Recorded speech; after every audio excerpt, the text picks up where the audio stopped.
Hey everybody, how's it going? I'm Paul, I'm with the Dicey Review, and today we're going to be learning how to play Hercules and the 12 Labors, a solo game designed by Tyler J. Brown and being released by Envyborn Games.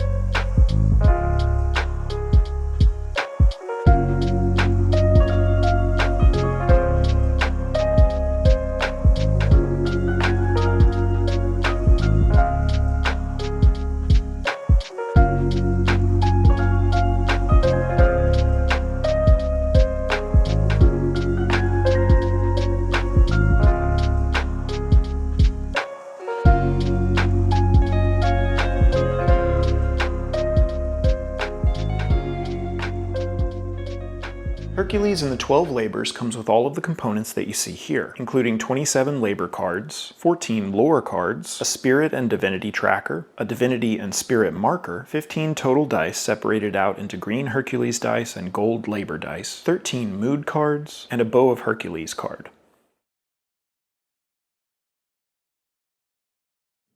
To begin setup, first separate out these mood cards and place them near the play area. They'll be added into the game as you progress. Then place the labor deck in the play area. Shuffle the remaining 9 mood cards and place them near the play area. Then place the Spirit and Divinity Tracker and the Bow of Hercules card near the play area as well. Place the Divinity Tracker on the bottom space of the track and the Spirit Tracker on the top space of the track. Begin with 4 green Hercules dice. This is the standard difficulty of the game. And then create a supply with the remaining Hercules dice and labor dice. Read the first lore card, and then place the first labor out in the play area. You'll also need to place a labor die on the space indicated on the first labor, matching the health value shown. After this has been done, you're ready to play.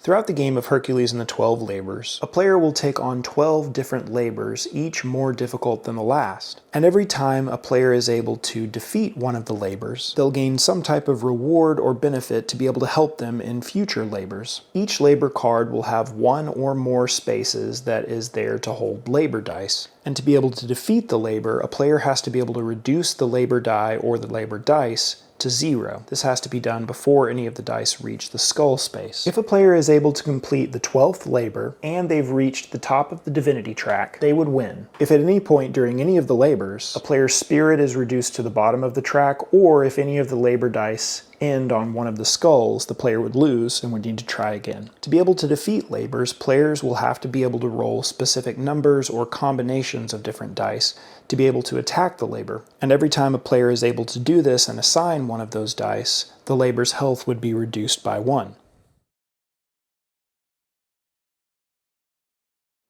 Once a labor has been set up, you'll complete the following steps to play through each labor. First, you'll reveal and resolve a mood card. Mood cards will have various effects on each labor, and they can be positive or negative effects. For instance, this labor means that you have a -1 to all of your dice. It's important to note that each mood only lasts for one particular labor, and then at the end of the labor it's shuffled back into the deck. Some labors have immediate effects, and then some labors have ongoing effects. But once again, as a reminder, each mood only lasts for the current labor. So for instance, if a mood tells you to gain or lose a die, you would only gain or lose that die for the current labor, and then for the next labor you would have the normal amount. Some moods will cause you to immediately lose spirit, and then will have no further effects throughout the labor. After resolving the mood card, the player would roll their available dice. They would then have a chance to manipulate their dice using any blue square abilities that they might have in front of them. At the start of the game, the player has the Bow of Hercules, which would allow you to change a die value up or down by 1. This would cost the player 1 spirit, however. And this would allow them to wrap a die value, turning a 6 into a 1 or a 1 into a 6, etc. We'll look at all of the various blue square effects later in the video, but it is important to note that each blue square effect that a player has in front of them can only be used once per roll.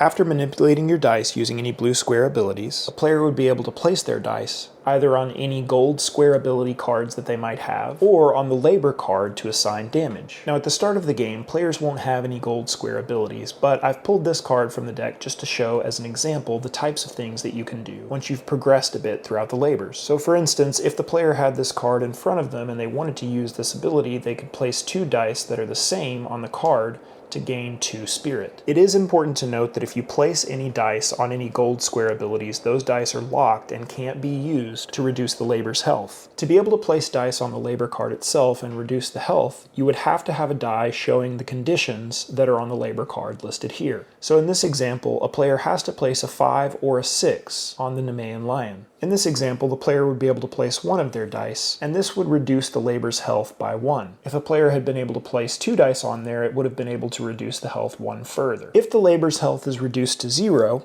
then the labor would be defeated, and a player would be able to flip the labor card over and choose a reward. But if the labor still has health remaining, you would advance the labor die to the next space, triggering whatever event is showing on that space.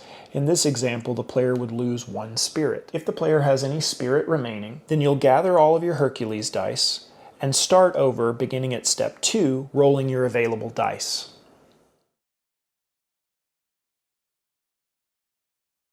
Now that we've looked at the general structure for how you fight labors, let's look at the impacts of each of the different labor spaces. Anytime a labor die moves onto this space, the player would simply lose 1 spirit or 1 health. Anytime the labor die moves onto this symbol, it would actually gain a health. So in this instance, it would go from a 4 to a 5 health. This space would cause the player to lose 2 spirit when the labor die moves there. And there are some spaces that combine different elements of those same symbols. For instance, the Lernaean Hydra would cause a player to lose spirit and would gain a health. It is important to note, however, that a labor can never go above its starting health by using this ability. Some labor spaces will cause a Hercules die to be broken. That means that the player would lose 1 of their available dice for the remainder of the labor. If they defeat this labor and then move on to the next one, however, they would gain the die back. There are some labors that will not allow the player to block. By gaining future rewards, players will have the ability on some gold square locations to block incoming damage. For instance, if the die moved here and would deal the player 2 damage, symbols that award block would be able to reduce that damage. As long as the labor die stays on this space, the player isn't allowed to block damage. Once the labor die would move off of that space, the player can use block abilities again. Some labor spaces will cause a player to lose 1 divinity on their divinity track, and if the labor die ever proceeds to the skull icon, you lose the game.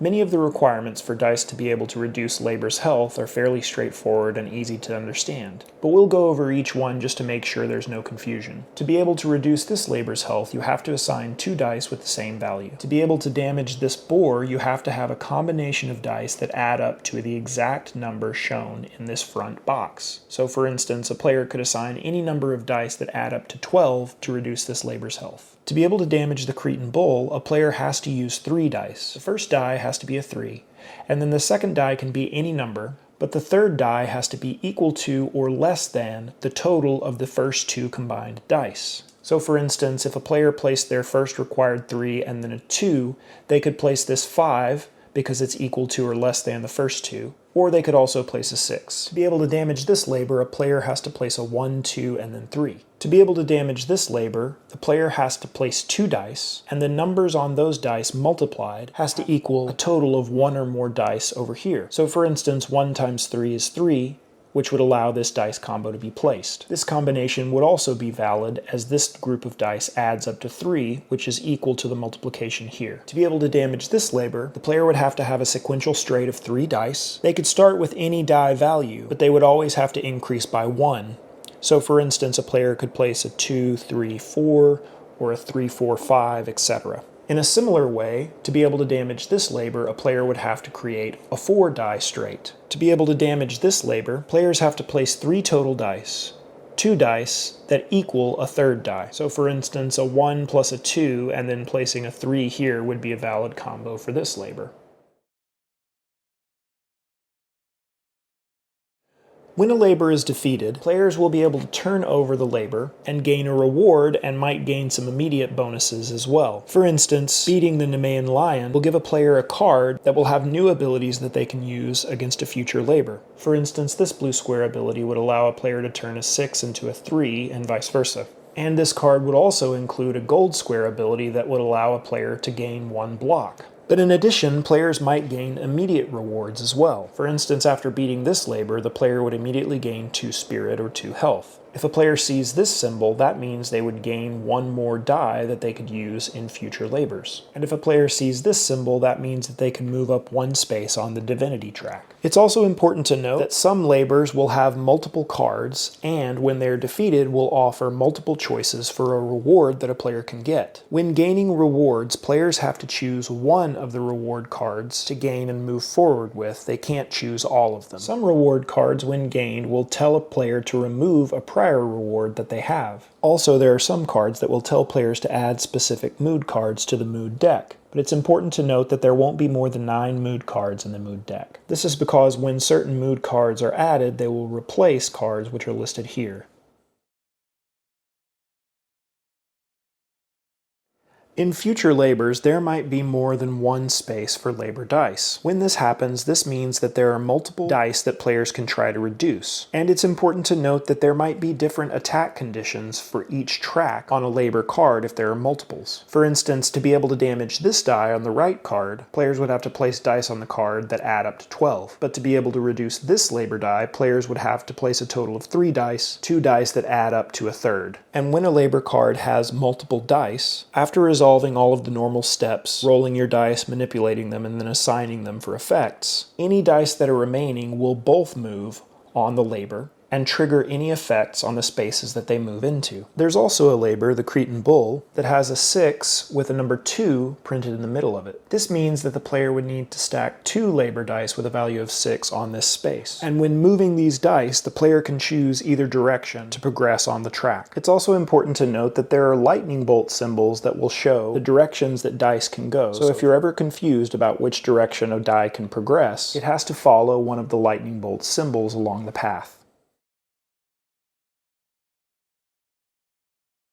We'll now briefly look at some of the blue square abilities and gold square abilities. These abilities would allow you to re-roll a die. This ability would allow a die placed here to count as 2 dice, but you would lose 2 spirit for activating this ability. To use this ability, you would have to place a die here and it would allow you to re-roll any other dice. To be able to use this ability, the player would have to place 1 die here and lose that die for the roll to be able to turn any other die to a number that they choose. To use this ability, you would place a die here and lose it for the round to change 1 other die to a value of your choice. This ability is similar. A die placed here can be changed to any value. Placing a die here would allow you to turn an odd die into an even die, or vice versa. If you place a die on this ability, you could increase its value by 1. And then placing a die on this ability would allow you to flip it to its opposite side. Gold square abilities are similar, but remember, once a player places a die on a gold square ability, it's locked there and can't be used to damage the labor until the next roll. Placing these 2 dice here would allow you to move up 1 on the divinity track. Placing a 5 on this card would allow a player to gain 2 block.